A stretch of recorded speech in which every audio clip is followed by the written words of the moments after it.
नमस्कार। मेरा नाम भाऊ तोरसेकर। आप देख रहे हैं प्रतिवाद। दोस्तों, ये मेरा हिंदी यूट्यूब चैनल है भाऊ तोरसेकर का। प्रतिपक्ष मेरा मराठी यूट्यूब चैनल है। पिछले 6 महीनों से मैंने हिंदी के लिए अलग यूट्यूब चैनल बनाया है। तो जो मुझे सिर्फ हिंदी में सुनना चाहते हैं वो प्रतिपक्ष के बजाय प्रतिवाद को सब्सक्राइब करें। उसके साथ साथ घंटी का जो सिंबल है उस पर भी क्लिक करें, तो आपको मेरा नया वीडियो आया तो नोटिफिकेशन मिल सकता है। आज मैं दिल्ली के विधानसभा चुनाव पर बोलूंगा, क्योंकि अब उसका अखाड़ा शुरू हो गया, दंगल शुरू हो गई है। टाइम टेबल घोषित हो गया है। बहुत सारे, मुझे लगता है कांग्रेस, बीजेपी और आम आदमी पार्टी के उम्मीदवार भी घोषित हो गए। तो सर्वे भी आना शुरू हो गया, अलग अलग विश्लेषण भी आना शुरू हो गया, एनालिसिस और असेसमेंट आना शुरू हो गया कि क्या फिर से आम आदमी पार्टी यानी केजरीवाल तीसरी बार बड़ी संख्या में दिल्ली का चुनाव विधानसभा का जीतेगी। इसकी चर्चा चल रही है। क्या बीजेपी अब बहुत सालों के बाद, 25 सालों के बाद, क्या बीजेपी फिर से दिल्ली में सरकार बनाएगी? क्या मोदी की जादू चलेगी या केजरीवाल की जादू चलेगी? लेकिन एक बात साफ है, कांग्रेस दिल्ली में विधानसभा में सत्ता में आ सकती है, ये बात कोई भी नहीं बोल रहा है। और इसलिए चर्चा, इसलिए केजरीवाल ने तो आरोप कर दिया है। केजरीवाल और आम आदमी पार्टी आरोप कर रही है कि कांग्रेस तो बीजेपी की बी टीम बन गई है। क्योंकि केजरीवाल जानता है कि पिछले 3 चुनाव वो अपनी ताकत पर जीते, लेकिन कांग्रेस की जमीन खा खा कर, कब्जा कर करके जीते हैं। इसलिए अगर पूरी ताकत लगाकर कांग्रेस मैदान में उतर जाती है तो उसका सबसे बड़ा भारी नुकसान केजरीवाल की पार्टी को उठाना पड़ेगा। तो इसीलिए केजरीवाल डरे हुए हैं। हार जाएंगे इसका भी डर है, लेकिन और एक डर केजरीवाल को सता रहा है। दिल्ली हाथ से निकल जाए इसका डर केजरीवाल को नहीं है। केजरीवाल फिर से दिल्ली के मुख्यमंत्री बने ना बने उसका डर भी अरविंद केजरीवाल को नहीं है। केजरीवाल इसलिए डर रहे हैं कि पार्टी ही बचेगी नहीं तो करेंगे क्या। दिल्ली में सत्ता भाजपा को मिले या कांग्रेस को मिले, इसकी केजरीवाल को परवाह नहीं है।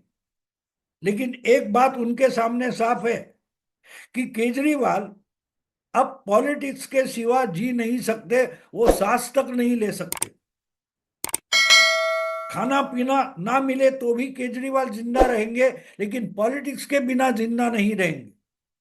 और उनका जो डिसरप्टिव पॉलिटिक्स है उसके लिए उनके हाथ में पार्टी होनी चाहिए।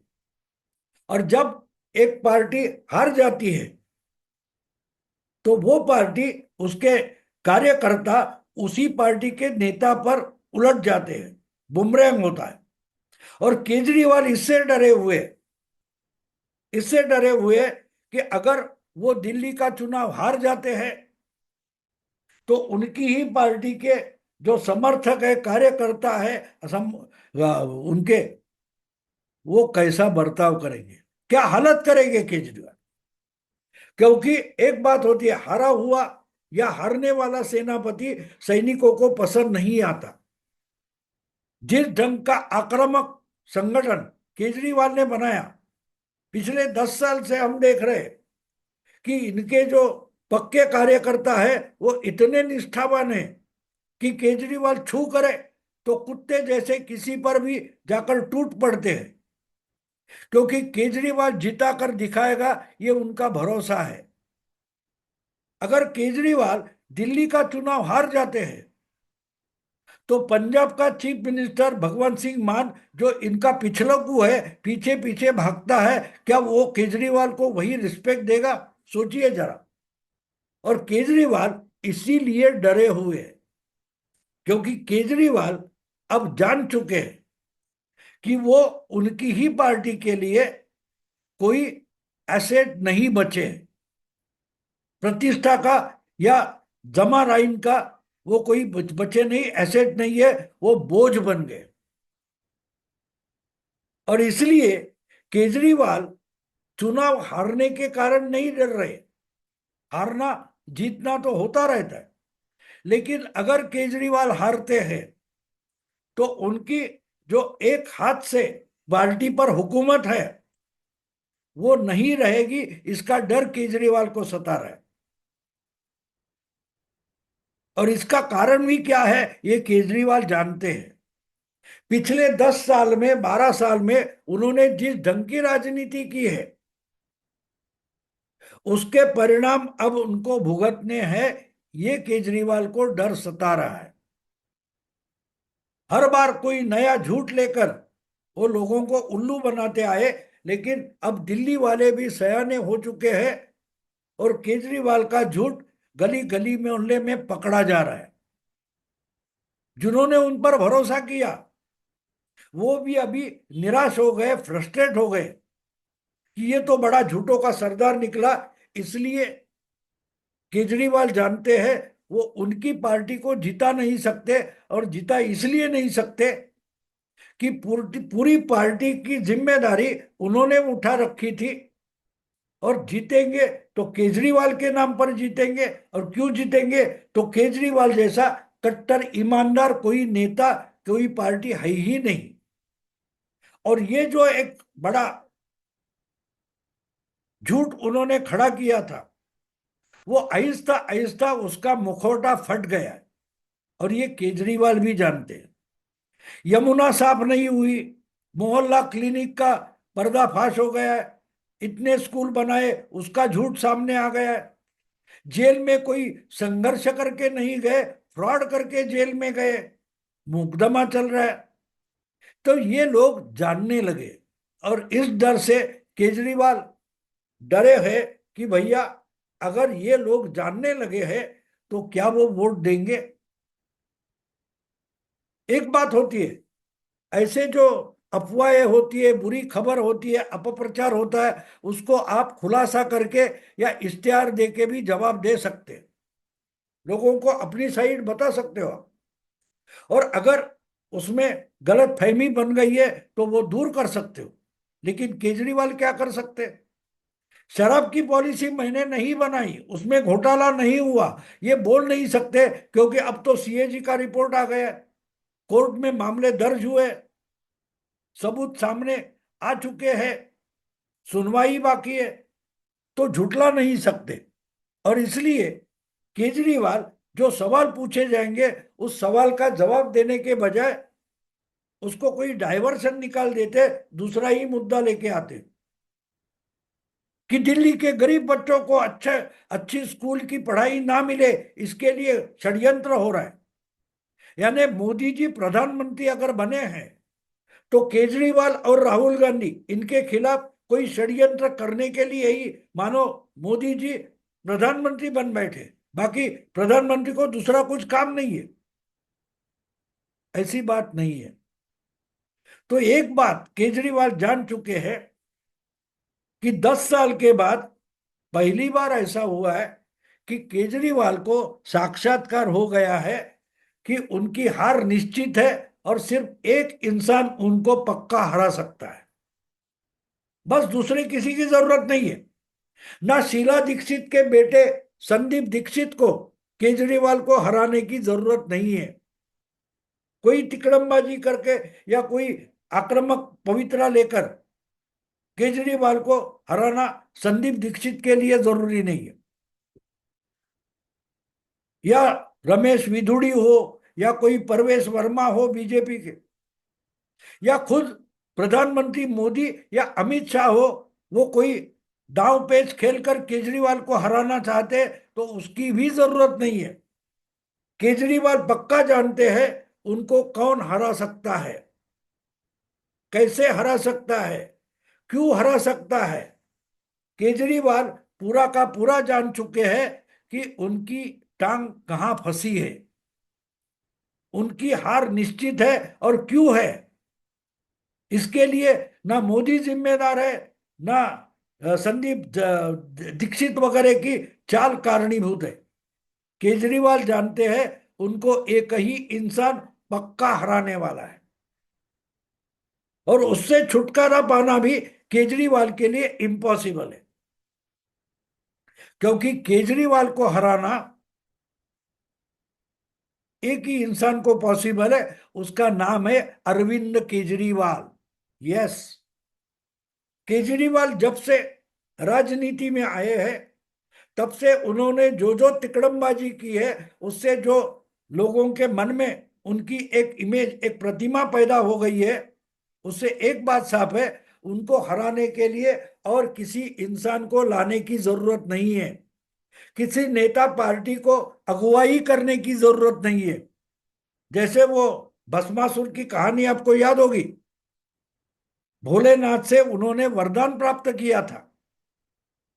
वो जो असुर था जिसका नाम भस्मासुर है, उसने एक वरदान मांगा था भोलेनाथ शंकर से कि जिस पर हाथ रखूंगा वो जलकर भस्म हो जाए। और भोलेनाथ ने उसकी तपस्या देखकर उसको वरदान दे दिया था, और वो जिस पर हाथ रखता था उसका भस्म हो जाता था। तो जो भस्मासुर था, उससे आखिर में भगवान शंकर को भी डर लगने लगा कि ये मेरे ही सर पर हाथ रखेगा।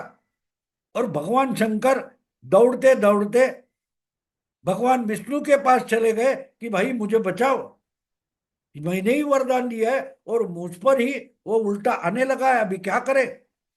तब विष्णु भगवान ने मोहिनी का रूप धारण किया था, और उस मोहिनी को देखकर भस्मासुर मोहित हो गया था, और वो बोला कि चलो मेरे साथ शादी कर लो वगैरह वगैरह। तो मोहिनी के रूप में जो भगवान विष्णु थे, वो बोले मेरे साथ नृत्य करो। अगर हम साथ साथ नृत्य करते हैं और अगर तुम मुझे पसंद आ गए तो मैं तुमसे शादी करूंगी। तो भस्मासुर हाँ बोलता है, क्योंकि वो मोहित हो गया था। और नाच करते करते, नृत्य करते करते, जैसे मोहिनी नाचेगी वैसे भस्मासुर नाचता था। तो एक मोमेंट ऐसा आ जाता है कि मोहिनी अपने ही सर पर हाथ रखती है, और भस्मासुर भी अपने ही सर पर हाथ रखता है और भस्म हो जाता है। केजरीवाल वो भस्मासुर है। मुझे ये पुराण की या जो कहानियां होती है बहुत पसंद आती है, क्योंकि उसमें एक सीख होती है। एक सीख होती है कि आपको धोखा कहां से है वो जानना जरूरी है। कभी कभी आप खुद ही अपने लिए बोझ बन जाते हो। आज केजरीवाल खुद के लिए और खुद की पार्टी के लिए ही बोझ बन गया है। इन्होंने शुरू से समझ लेना चाहिए था कि जो वरदान उन्होंने जनता से पाया है, वो वरदान कोई फ्री में नहीं मिला है। वो वरदान संभाल कर इस्तेमाल करना जरूरी है।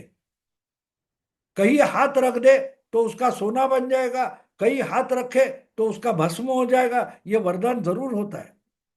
लेकिन वो वरदान आप समझ बूझकर इस्तेमाल करेंगे, उसका गलत इस्तेमाल नहीं करेंगे, ये भी उसका एक शर्त होती है। अगर वो भूल जाओ तो एक समय ऐसे आ जाता है कि वही वरदान आपके लिए शापवाणी बन जाता है। और केजरीवाल और आम आदमी पार्टी के लिए वही हुआ है। केजरीवाल को इतना भारी बहुमत मिल गया तो वो भूल गए कि ये वरदान है, ये हक नहीं है। ये हक नहीं है, ये लूटने वाली कोई संपत्ति नहीं है। ये लोगों की सदिच्छा है, और सदिच्छा वरदान होता है, हथियार नहीं होता। केजरीवाल ने जनता, मतदाता दिल्ली का जो है, उसकी जो इच्छाएं थी, शुभेच्छाएं थी, उसको एक हथियार बनाया। अगर 10 साल में अच्छे मुख्यमंत्री बनकर अच्छा काम करके दिखाते तो उनको दिल्ली में कोई हरा भी नहीं सकता था, हरा भी नहीं सकता था। लेकिन जो अधिकार मिला है, जो वरदान मिला है बहुमत के रूप में, उसका सही इस्तेमाल करके अच्छा मुख्यमंत्री बन जाते तो प्रधानमंत्री की रेस में आ सकते थे। मोदी जी ये आपके सामने एक उदाहरण है। 2001 से लेकर 2014 तक मोदी जी ने जिस ढंग से गुजरात में काम किया, तो उस वरदान का उन्होंने एक अच्छा इस्तेमाल किया अपनी इमेज बनाने में, लोगों को खुश रखने में।